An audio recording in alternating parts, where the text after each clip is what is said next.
ಈ ಮಾಧ್ಯಮ ಗೋಷ್ಠಿ ಒಂದು ಪಕ್ಷದ್ದು ಇಲ್ಲ ಒಂದು ಸರ್ಕಾರದಲ್ಲ. ಈ ಮಾಧ್ಯಮ ಗೋಷ್ಠಿ ಇಡೀ ರಾಜ್ಯದಲ್ಲಿ ಇರುವಂತ ಎಲ್ಲ ಕೂಲಿ ಕಾರ್ಮಿಕರ ಬದುಕು ಜೊತೆಗೆ ಗ್ರಾಮೀಣ ಪ್ರದೇಶದ ಅಭಿವೃದ್ಧಿ ವಿಚಾರದಲ್ಲಿ ಕಳೆದ 20 ವರ್ಷದಿಂದ ಏನು ನಮ್ಮ ಹಳ್ಳಿಯ ಜನ ದುಡಿದು ಬೆವರು ಸುರಿಸಿ ಆ ಊರನ್ನ ಅಭಿವೃದ್ಧಿ ಮಾಡ್ತಾ ಇದ್ರು ಮತ್ತು ವೈಯಕ್ತಿಕವಾದಂತ ಅವರ ಬದುಕಿನಲ್ಲಿ ಒಂದು ಶಕ್ತಿ ತುಂಬುತ್ತಾ ಇತ್ತು.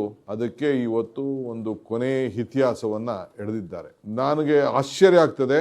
ನಾನು ಬಿಜೆಪಿ ಎಲ್ಲ ಸ್ನೇಹಿತರುಗಳಿಗೆ ನಾನು ಕೇಳಲಿಕ್ಕೆ ಬಯಸ್ತೇನೆ, ಇಲ್ಲ ನೀವು ಇದನ್ನ ಸ್ವಾಗತ ಮಾಡಬೇಕಾಯ್ತು, ಇಲ್ಲ ನೀವು ಇದನ್ನ ಖಂಡಿಸಬೇಕಾಯ್ತು. ಎರಡೂ ಕೂಡ ಮಾಡಿಲ್ಲ. ಇಲ್ಲ ಏನು ನಿಮ್ಮ ಕೇಂದ್ರ ಸರ್ಕಾರ ಮಾಡಿದೆ ಇದು ಮಾಡಿರೋದು ಸರಿ ಅಂತ ನೀವು ಹೇಳ್ಬೇಕಾಗಿತ್ತು, ಇಲ್ಲ ನರೇಗಾ ಯೋಜನೆಯನ್ನ ತೆಗೆದಾಕಿರೋದು ಸರಿ ಅಂತ ಹೇಳ್ಬೇಕಾಯ್ತು, ಇಲ್ಲ ತಪ್ಪು ಅಂತ ಹೇಳ್ಬೇಕಾಯ್ತು. ಇವೆರಡೂ ಹೇಳ್ದೆ ಯಾಕೆ ಇಲ್ಲಿವರೆಗೂ ಮೌನ ತಾಳ್ತಾ ಇದ್ದೀರಿ ಅನ್ನೋದನ್ನ ನೀವು ಹೇಳಬೇಕಾಗ್ತದೆ. ಯಾಕೆಂದ್ರೆ ಈ ಯೋಜನೆಯಿಂದ ಈಗಾಗಲೇ ನಮ್ಮ ಮುಖ್ಯಮಂತ್ರಿಗಳು ಮತ್ತು ನಮ್ಮ ರೂರಲ್ ಡೆವಲಪ್ಮೆಂಟ್ ಮಿನಿಸ್ಟರ್ ಹೇಳ್ದಂಗೆ ಪ್ರತಿ ಒಂದು ಕುಟುಂಬದ ಯಾರು ಕೂಲಿ ಕಾರ್ಮಿಕರಿಗೆ ಈ ಶಕ್ತಿ ಮಹಾತ್ಮ ಗಾಂಧೀಜಿ ಗ್ರಾಮೀಣ ಉದ್ಯೋಗ ಖಾತ್ರಿ ಯೋಜನೆ, ಈ ಯೋಜನೆಯಲ್ಲಿ ಪ್ರತಿ ಒಬ್ಬರ ವೈಯಕ್ತಿಕವಾದಂತ ಬದುಕಿನಲ್ಲಿ ತಾನು ಮಾಡಿದಂತ ತನ್ನ ಮನೆ ಕಟ್ಕೊಳ್ಳಕ್ಕೆ ಕೇಂದ್ರ ಸರ್ಕಾರ ಆಗ್ಲಿ ರಾಜ್ಯ ಸರ್ಕಾರ ಆಗ್ಲಿ ಕೊಟ್ಟಂತ ಮನೆ, ಆಶ್ರಯ ಮನೆ, ಇಂದಿರಾ ಆವಾಸ್ ಮನೆ, ಅಂಬೇಡ್ಕರ್ ಮನೆ, ಬಸವ ಜಯಂತಿ ಮನೆ, ಆ ಮನೆಯಲ್ಲಿ ತಾನೇ ಕೂಲಿ ಮಾಡಿಕೊಂಡು ಕಟ್ತಾ ಇರೋಂತ ಸಣ್ಣ ಮನೆಗೆ ತಾನೇ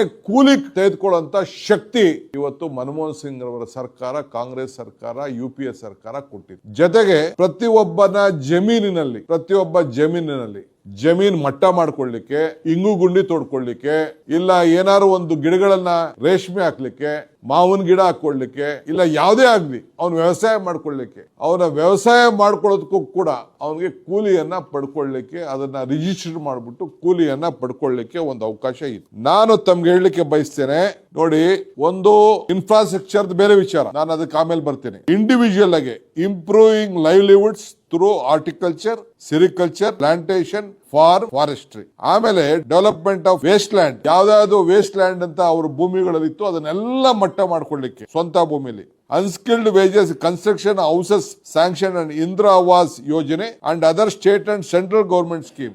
ಈಗ ಈ ಹೊಸ ಆಕ್ಟ್ ಅಲ್ಲಿ ಈ ಇಂದಿರಾ ಆವಾಸ್ ಯೋಜನೆ ತೆಗೆದಾಕ್ಬಿಟ್ಟಿದ್ದಾರೆ, ಸ್ಟೇಟ್ ತೆಗೆದಾಕ್ಬಿಟ್ಟಿದ್ದಾರೆ, ಸೆಂಟ್ರಲ್ ಅಂತಾನು ತೆಗೆದಾಕ್ಬಿಟ್ಟಿದ್ದಾರೆ. ಪ್ರಧಾನ ಮಂತ್ರಿ ಮಾತ್ರ ಇಟ್ಟವ್ರೆ. ಇಲ್ಲಿದೆ ನನ್ನ ಹತ್ರ, ಬರೀ ಪ್ರಧಾನ ಮಂತ್ರಿ ಹೆಸರಿನಲ್ಲಿ ಯಾವ್ದಾದ್ರು ಮನೆ ಕಟ್ರೆ ಅದನ್ನ ತೆಗೆದುಕೊಳ್ಬೋದಂತೆ. ಆಮೇಲೆ ಕ್ರಿಯೇಟಿಂಗ್ ಇನ್ಫ್ರಾಸ್ಟ್ರಕ್ಚರ್ ಅಂದ್ರೆ ದನದ ಕೊಟ್ಟಿಗೆ, ಹಂದಿ ಶೆಡ್ಗಳು, ಕುರಿ ಶೆಡ್, ದನನ್ ಶೆಡ್ ಎಲ್ಲ ಹಾಕೊಳ್ಳಿಕ್ಕೆ ನಾನ್ ತಮ್ಗೆಲ್ಲ ರಿಕ್ವೆಸ್ಟ್ ಮಾಡ್ತೀನಿ, ನಿಮ್ಗೆಲ್ಲ ಗಾಡಿ ಮಾಡಿಕೊಡ್ತೀನಿ, ನಮ್ ತಾಲೂಕು ಹೋಗಿ ಕರ್ಕೊಂಡು ಹೋಗ್ತೀನಿ. ಇಡೀ ದೇಶದಲ್ಲಿ, ಭಾರತದ ದೇಶದಲ್ಲಿ ಕಾಶ್ಮೀರಿಂದ ಕನ್ಯಾಕುಮಾರಿವರೆಗೂ ಹೈಯೆಸ್ಟ್ ನರೇಗಾ ಕಾರ್ಯಕ್ರಮವನ್ನ ಉಪಯೋಗಿಸಿದಂತ ಒಂದು ತಾಲೂಕು. ನಾವೇನಾದ್ರು ಒಂದು ದೊಡ್ಡ ದರೋಡೆ ಮಾಡ್ಬಿಟ್ಟಿದೀವಿ ಅಂತ ಹೇಳಿ ಒಂದು 10 ಟೀಮ್ ಬಂದು ಇನ್ವೆಸ್ಟಿಗೇಷನ್ ಮಾಡ್ತು. ಅರ್ಕಾವತಿ ನದಿಗೆ ನಾವು ಚೆಕ್ ಡ್ಯಾಮ್ ಅನ್ನ ಕ್ರಿಯೇಟ್ ಮಾಡಿದ್ವಿ. 50,000 ಜನಕ್ಕೆ ದನಿನ್ ಕೊಟ್ಟಿಗೆಗಳನ್ನ ಕಟ್ಟಿಕೊಟ್ಟಿದ್ವಿ, ಪಂಚಾಯತಿ ಬಿಲ್ಡಿಂಗ್ ಗಳನ್ನ ಕಟ್ಟಿದೀವಿ, ಪ್ಲೇ ಗ್ರೌಂಡ್ ಗಳನ್ನ ಮಾಡಿದೀವಿ, ಪಾರ್ಕ್ ಗಳನ್ನ ಮಾಡಿದೀವಿ. ಇದನ್ನೆಲ್ಲ ನೋಡ್ಬಿಟ್ಟು ಅವರು ಓಹೋ ಹಿಂಗ್ ಮಾಡಿದ್ರೆ ನಮ್ಗೆ ತೊಂದರೆ ಆಗ್ತದೆ, ಅವ್ರು ಹೇಳ್ತಿರಲ್ಲ ವೋಟ್ ಬ್ಯಾಂಕ್ ರಾಜಕಾರಣ ಅಂತ,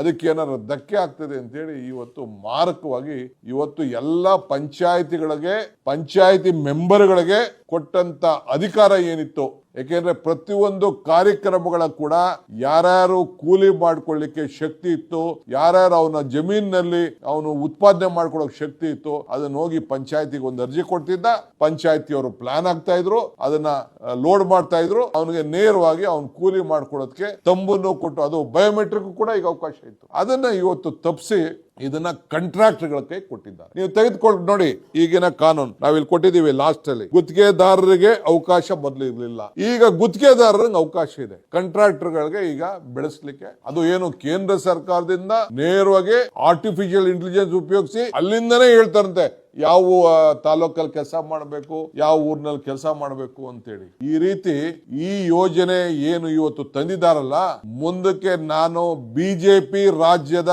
ಯಾವ ರಾಜ್ಯದಲ್ಲೂ ಇದು ಸಕ್ಸಸ್ ಆಗಲ್ಲ. ಬಿಡಿ, ಇದು ನಮ್ಮ ಸರ್ಕಾರಗಳದ್ದು ಬಿಡಿ, including the own BJP run state, even ಆ ಸ್ಟೇಟ್ ಅಲ್ಲೂ ಕೂಡ ಈ ಕಾರ್ಯಕ್ರಮವನ್ನ ಯಶಸ್ಸು ಮಾಡಲಿಕ್ಕೆ ಸಾಧ್ಯ ಇಲ್ಲ. ನಾನು ಹೇಳ್ತಾ ಇದ್ದೀನಿ, any central minister Y has not welcomed it? ಇಲ್ಲ ನಾವು ನರೇಗಾ ತೆಗೆದಿದ್ದು ನಾವು ಒಳ್ಳೆ ಕೆಲಸ ಮಾಡಿದೀವಿ, ನರೇಗಾ ಕಿತ್ತಾಕಿದ್ದು ಅಂತ ಯಾಕೆ ಮಾತಾಡ್ತಾ ಇಲ್ಲ?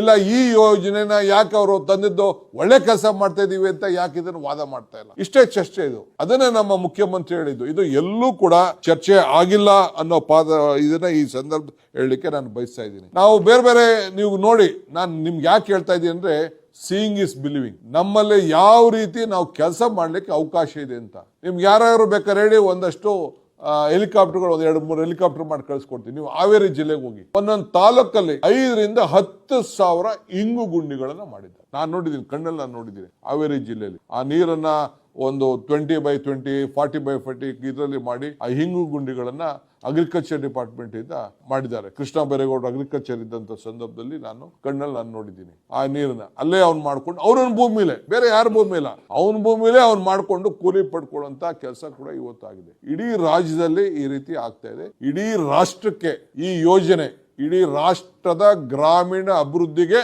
ಒಂದು ದೊಡ್ಡ ಮಾರಕ ಇದು. ಇದರಂತ ಮಾರಕವಾದಂತ ಬಿಲ್ಲು ಗ್ರಾಮೀಣ ಪ್ರದೇಶದ ಬದುಕಿಗೆ. ಈಗ ರಾಜೀವ್ ಗಾಂಧಿ ಅವರು 73rd 74th ಅಮೆಂಡ್ಮೆಂಟ್ ಮಾಡ್ಬೇಕಾರೆ ಇಲ್ಲಿಗೆ ಬಂದಿರಲಿಲ್ವಾ ಅವರು? ನಮ್ಮ ರಾಮಕೃಷ್ಣ ಹೆಗಡೆ ಅವರು ಇಲ್ಲಿ ಚೀಫ್ ಮಿನಿಸ್ಟರ್ ಇಲ್ಲಿಗೆ ಬಂದು SK ಡೇ ಅವ್ರು ಬಂದು, ನಾವೇ ಇಲ್ಲಿ ಬಂದು ಕಾನ್ಫರೆನ್ಸ್ ಮಾಡಿಲ್ವಾ? ಈ ಆಕ್ಟ್ ತರ್ತಾ ಇದೀವಿ, ಇದಕ್ಕೆ ಏನಾಗಬೇಕು, ಪಂಚಾಯತ್ ರಾಜ್ಗೆ ಶಕ್ತಿ ಕೊಡಬೇಕು, ಪಂಚಾಯತ್ ಗೇರ್ ಕೊಡಬೇಕು ಅಂತ ಮಾಡಿ ತೀರ್ಮಾನ ಮಾಡಿದ್ರು. ಸೋನಿಯಾ ಗಾಂಧಿ ಅವರು ಅವ್ರ ಲೀಡರ್ಶಿಪ್ ಅಲ್ಲಿ, ಇದೇ ಮನಮೋಹನ್ ಸಿಂಗ್ ಅವರ ಫೈನಾನ್ಸ್ ಮಿನಿಸ್ಟರ್ ಇದ್ದಂತ ಸಂದರ್ಭದಲ್ಲಿ ಬೇಲೂರು ಡಿಕ್ಲರೇಷನ್ ಮಾಡಿದ್ರು. ಬೇಲೂರು ಡಿಕ್ಲರೇಷನ್ ಏನ್ ಮಾಡಿದ್ರು? 25 ಇಲಾಖೆಗಳಲ್ಲಿ ಪಂಚಾಯತಿಗಳಿಗೆ ಶಕ್ತಿ ತುಂಬುವಂತ ಕೆಲಸ ಮಾಡಿದ್ರು. ಆ ಶಕ್ತಿ ತುಂಬುವಂತ ಕೆಲಸದಲ್ಲಿ ಈ ನರೇಗಾ ಬಂದಿದ್ದು. ಎಲ್ಲ ಇಲಾಖೆಗೆ ಸಂಬಂಧಪಟ್ಟ ಎಲ್ಲ ಅಂಗನವಾಡಿಗಳು, ಇಲ್ಲಿ ನೋಡಿ, ಅಂಗನವಾಡಿ ಬಿಲ್ಡಿಂಗ್ ಕಟ್ಟಲಿಕ್ಕೆ, ಗ್ರಾಮ ಪಂಚಾಯತಿ ಆಫೀಸ್ ಕಟ್ಕೊಳ್ಳಿಕ್ಕೆ, ವುಮನ್ ಸೆಲ್ಫ್ ಹೆಲ್ಪ್ ಗ್ರೂಪ್ ಕಟ್ಟಲಿಕ್ಕೆ, ಫೆಡರೇಷನ್, ಸೈಕ್ಲೋನ್ ಶೆಲ್ಟರ್ಗಳು, ಕ್ರಿಮಿಟೋರಿಯಂಗಳು, ಬ್ಲಾಕ್ ಲೆವೆಲ್ ಅಲ್ಲಿ ಎಲ್ಲ ಕೂಡ ಕಟ್ಟಲಿಕ್ಕೆ ಒಂದು ಅವಕಾಶ. ಆಮೇಲೆ ಇದನ್ನ ಗೋಡನ್ಗಳು ಕಟ್ಕೊಳ್ಳಿಕ್ಕೆ, ಏನೇನು ನಮ್ಮ ಸಮುದಾಯದ ಭವನ, ಏನು ಸಮುದಾಯಕ್ಕೆ ಸಂಬಂಧಪಟ್ಟಂತ ಎಲ್ಲ, ನಾನು ವೈಯಕ್ತಿಕವಾಗಿ ಒಂದೇ ಮಾತಾಡ್ತಾ ಇಲ್ಲ, ಕಲ್ವರ್ಟು, ರೋಡ್ಸ್ ಇನ್ಕ್ಲೂಡಿಂಗ್ ಸೈಡ್ ಡ್ರೈವ್ಸ್, ಪ್ರತಿ ಒಂದು ಊರಲ್ಲೂ ಚರಂಡಿ ಮಾಡ್ಕೊಳ್ಳಿಕ್ಕೆ, ರೋಡ್ ಮಾಡ್ಲಿಕ್ಕೆ, ಜಮೀನುಗಳಿಗೆ ಹೋಗ್ಲಿಕ್ಕೆ, ರಸ್ತೆ ಮಾಡ್ಕೊಳ್ಳಿಕ್ಕೆ ಎಲ್ಲ ಇತ್ತು. ಇನ್ನು ಮುಂದಕ್ಕೆ ಒಂದು ಮನೆ ಕೂಡ ಮಾಡ್ಕೊಳ್ಳಿಕ್ಕೆ ಸಾಧ್ಯ ಆಗುದಿಲ್ಲ. ಒಂದು ಊರಲ್ಲಿ ಒಂದು ಚರಂಡಿ ಮಾಡ್ಕೊಳ್ಳಿಕ್ಕೆ ಸಾಧ್ಯ ಇಲ್ಲ.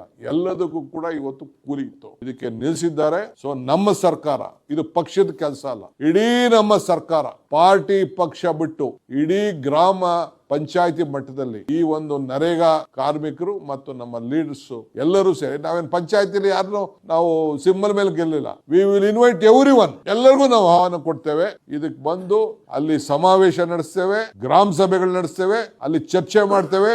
ಅದಾದ್ಮೇಲೆ ತಾಲೂಕ್ ಲೆವೆಲ್ಗೆ ಬರ್ತೇವೆ, ಅದಾದ್ಮೇಲೆ ಜಿಲ್ಲಾ ಲೆವೆಲ್ಗೆ ಬರ್ತೀವಿ, ಅದಾದ್ಮೇಲೆ ರಾಜ್ಯದ ಮಟ್ಟಕ್ಕೆ ಬರ್ತೀವಿ. ಇದು ಆಂದೋಲನ ರೀತಿಯಲ್ಲಿ ವಾಪಸ್ ಅವರು ತೆಗೆದುಕೊಳ್ಳೇಬೇಕು. ಯಾವ ರೀತಿ ಈ ಫಾರಂ ಬಿಲ್ ನ ವಾಪಸ್ಸು ತೆಗೆದುಕೊಂಡ್ರು 3 ಬಿಲ್ಗಳನ್ನ, ಅದಕ್ಕೆ ನಾವು ಮಾಡ್ತೇವೆ. ಅದಕ್ಕೆ ಬಿಜೆಪಿ ಅವರು ಇನ್ ಮುಂದಕ್ಕೆ, ನಾನು ಅಪೀಲ್ ಮಾಡ್ತೀನಿ, ಇನ್ ಮುಂದಕ್ಕೆ ನಿಮ್ಗೆ ಯಾವ ಕಾರಣಕ್ಕೂ ಮಹಾತ್ಮ ಗಾಂಧೀಜಿ ಪ್ರತಿಮೆ ಮುಂದೆ ಕೂತ್ಕೊಳ್ಳಕ್ಕೆ ಹಕ್ಕಿಲ್ಲ.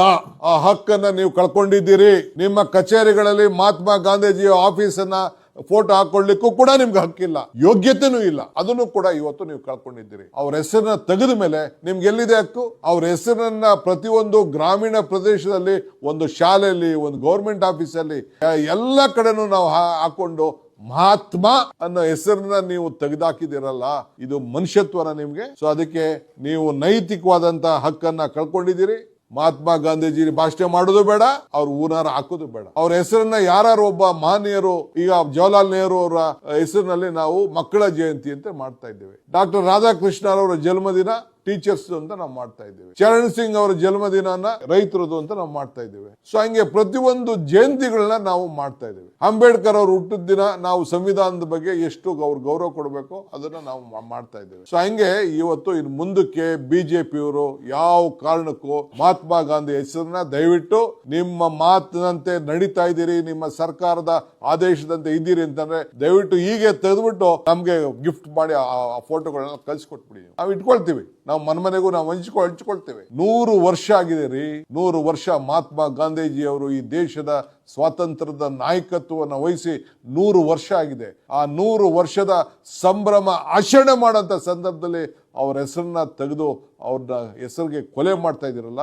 ಇದಕ್ಕಿನ್ನ ಈ ದೇಶದ ಇತಿಹಾಸದಲ್ಲಿ ಮಾಡಿದಂತ ಅವಮಾನ ಇನ್ನೊಂದಿಲ್ಲ ಅಂತ ಹೇಳಲಿಕ್ಕೆ ನಾನು ಬಯಸ್ತಾ ಇದ್ದೇನೆ. ಇದಕ್ಕೆ ಈ ಹೋರಾಟ ಪಕ್ಷ ಭೇದವನ್ನು ಮರೆತು ನಮ್ಮ ಹೋರಾಟವನ್ನು ರೂಪಿಸ್ತೇವೆ. ಯಾರು ಜಾಯ್ನ್ ಆಗ್ಬೋದು, ಆದ್ರೆ ಹಳ್ಳಿ ಪ್ರದೇಶದ ಜನರ ಬದುಕಿನಲ್ಲಿ ಇವತ್ತು ಒಂದು ದೊಡ್ಡ ಆಘಾತ ಉಂಟಾಗಿದೆ. ಇದರ ವಿರುದ್ಧ ವಿಶೇಷವಾಗಿ ಮೀನುಗಾರಿಕೆಗೂ ಕೂಡ ನಮ್ಮ ಕರಾವಳಿ ಪ್ರದೇಶ ಅವರಲ್ಲೂ ಕೂಡ ಮೀನುಗಾರಿಕೆ ರೈತರು ಕೂಡ ಯಾರು ಮೀನುಗಾರಿಕೆ ಮಾಡ್ತಾ ಇದ್ರು ಅವರು ಕೂಡ ಕೂಲಿ ತೆಗೆದುಕೊಳ್ಳುವಂತ ಒಂದು ಅವಕಾಶ ಇತ್ತು. ನಾನು ಪ್ಲಾಂಟೇಶನ್ ಮಾತಾಡಕ್ ಹೋಗ್ತಾ ಇಲ್ಲ, ಪ್ಲಾಂಟೇಶನ್ ಅಲ್ಲೂ ಕೂಲಿ ಮಾಡ್ಕೊಳಕ ಇತ್ತು.